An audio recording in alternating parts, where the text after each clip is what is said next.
Josh McDaniels, verify a Bill Bellick's tree, World Health Organization WHO. Josh McDaniels took arguably the best available head coaching job in the NFL on Sunday, much to the surprise of the lay NFL world who last checked in with the Patriots offensive coordinator when he backed out of the Colts job in 2019, leaving a mostly assembled staff in the lurch while he scampered back to the league's ready-made coaching factory. We're not here to criticize. McDaniels' reasoning for not taking the job has since filtered out through various surrogates. Maybe he and current Colts general manager Chris Ballard weren't in as much a lockstep as they originally thought. Maybe there were granular philosophical differences that ended up being a deal breaker. Even if it had nothing to do with Operation Squabbling, we are all humans working for a living. Family comfort, school quality, proximity to other loved ones.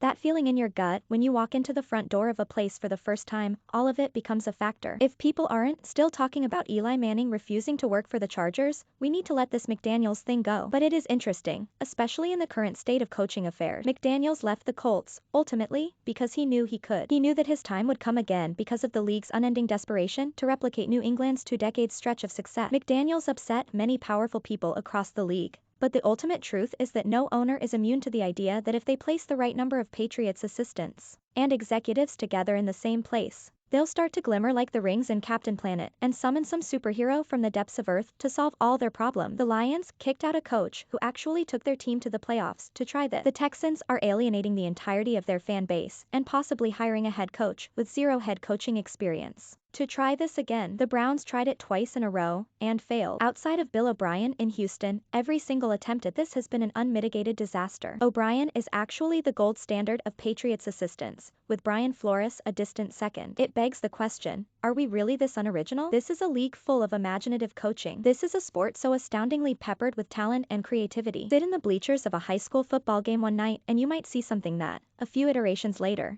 becomes a trick play stolen by every head coach in the NFL. We are in the midst of a great solution void when it comes to the head coaching position. We are regularly acting out the definition of insanity. SI recommends how many times have the Bengals won the Super Bowl by Ben Pickman Mahomes. Chiefs make red zone error as AFC title game heads to OT by Michael Shapiro. 49ers Trent Williams active in championship versus Rams by Ben Pickman. Eric Hartline / USA Today Sport. McDaniels may be one of the last Patriots coaches with a chance to prove us wrong. Without Tom Brady, the Patriots will probably remain competitive, but could ultimately fail to replicate the feverish success of the past 2 decades. They may eventually become the Steelers, which is a perfectly fine thing. But when was the last time when we saw someone pilfer the Steelers' head coaching tree? Raiders owner Mark Davis, who regularly takes gargantuan swings on his myriad head coaching hires, wouldn't have pulled the trigger without visions of grandeur simmering in his head. And there is a good chance it works out. The Raiders are in good shape when it comes to the salary cap. They have a veteran quarterback playing some of his best football. Derek Carr is also incredibly affordable. Much like the quarterback McDaniels had so much success in New England with over the years. There are some solid defensive players on the roster, even if the secondary might need to get flapped out like a dusty rug. McDaniels also learned from some of his mistakes in Denver and will give off less of a freewheeling, corporate Ryan kind of vibe. Las Vegas sure hopes so, anyway. Though does any owner who goes down this route? This is especially true for Davis, who has dislodged the one coach from New England who knew Belichick better than anyone else. He is operating on the same promise that fueled McDaniels' privilege to walk away from a head coaching job.